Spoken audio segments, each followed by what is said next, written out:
pada saat itu 1.100 triliun di 2024, ternyata uang yang beredar tidak sebanyak itu di Provinsi Riau.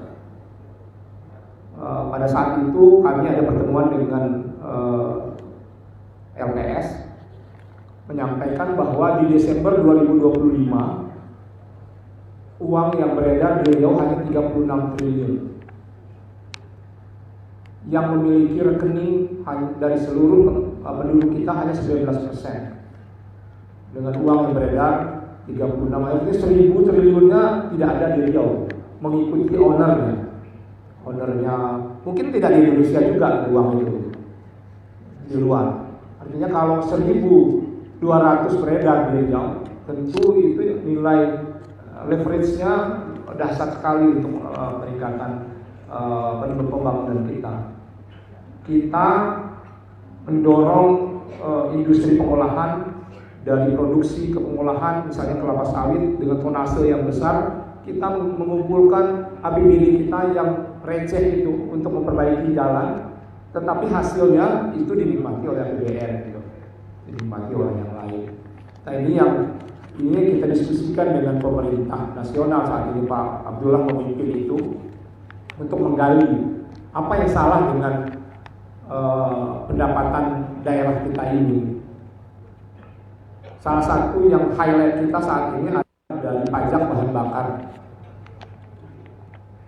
Jadi pajak bahan bakar kalau kita bandingkan dengan Kalimantan Timur, PDRB kita jauh lebih tinggi dengan Kalimantan Timur, penduduk kita jauh lebih besar, lebih banyak, yang saat ini 26,8 juta. Tetapi pajak bahan bakarnya ternyata kita hanya 1,2 triliun, di sana 6 triliun di Kalimantan Timur. Artinya memang harus ada keterbukaan data ke kita. Ini yang sekarang kemarin kita sudah perjanjian kerjasama dengan BP Hilir Migas, BPH Migas untuk terbuka data ini. Ini yang kondisi pendapatan kita saat ini. Ini yang kita harapkan. Kami pernah diskusi dengan komisi pada saat datang itu Pak mantan Gubernur Jawa Barat Kang Aher datang. Apakah tidak bisa dirubah kalau saat ini undang-undang HKPD provinsi dengan kabupaten diterapkan sistem option. Pada saat orang bayar pajak langsung dipisah jatah kabupaten, jatah provinsi. Kenapa tidak nasional dengan daerah juga dibuat option? Jadi pada saat bayar pajak yang jatah provinsi ke provinsi gitu, yang nasional masuklah ke kas. Nah itu tidak ternyata tidak terjadi. Ya, memang ada ketidakterbukaan data, tidak rela terhadap daerah penghasil. Kemudian dari sisi sumber daya alam, kita punya perkebunan kelapa sawit. Kalau data resmi yang dirilis oleh Kementerian Pertanian 3,8 juta hektar. Kalau dari data tutupan lahan itu lebih dari 4 juta hektar perkebunan kelapa sawit kita.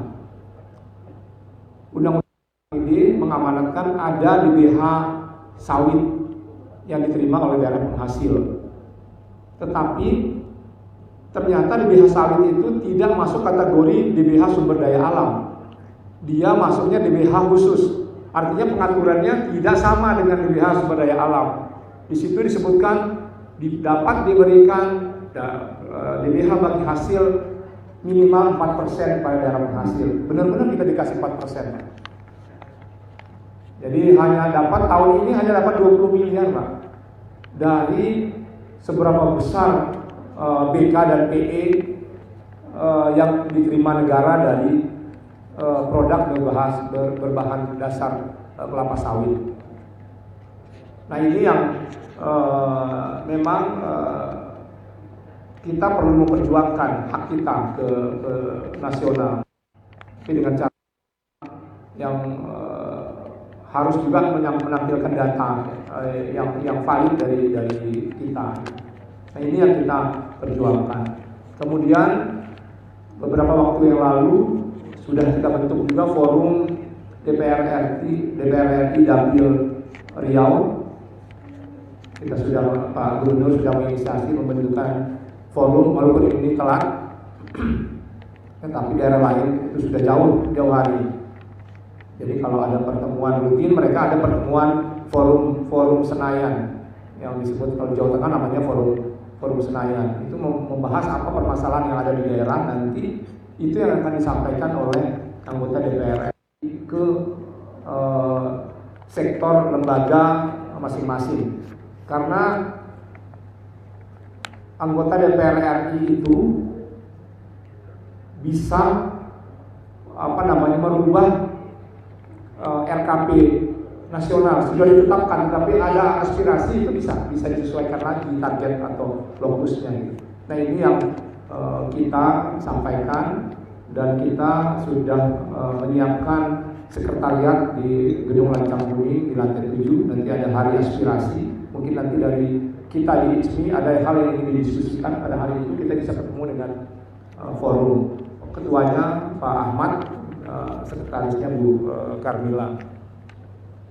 Ini kondisi perekonomian yang ada di kita di provinsi Riau. Belum sumber daya alam lainnya, migas kita punya, walaupun decline, tetapi masih memberi kontribusi yang diperhitungkan di nasional. Masih ada 180.000 barrel oil per day. Kemudian kita punya serat kayu 1,5 hektar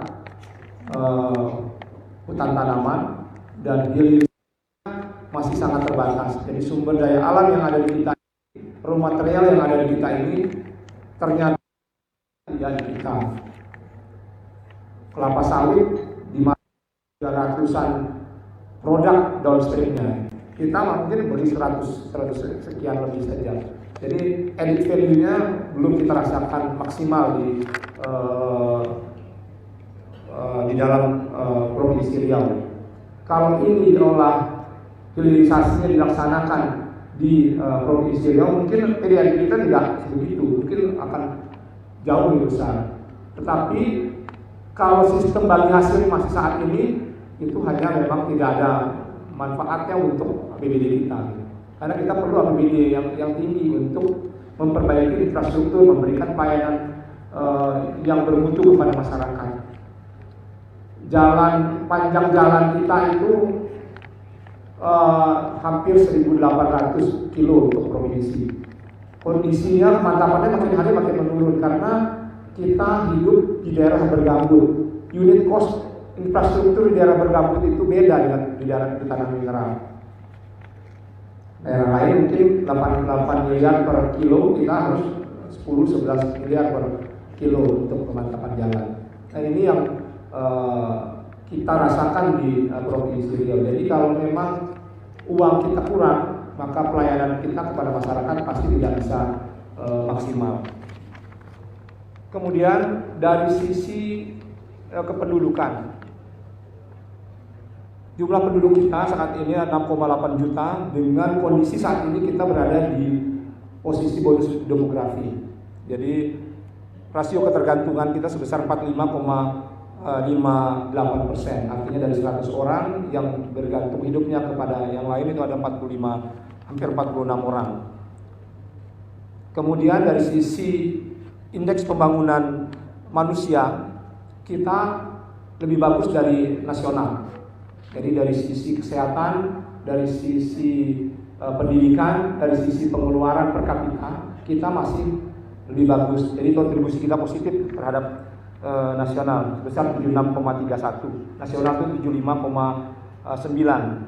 Walaupun kita masih di bawah Kepulauan Riau, di bawah Sumatera Barat, di bawah Sumatera Utara, tetapi kita menempati urutan ke-10 secara nasional, keempat di Sumatera.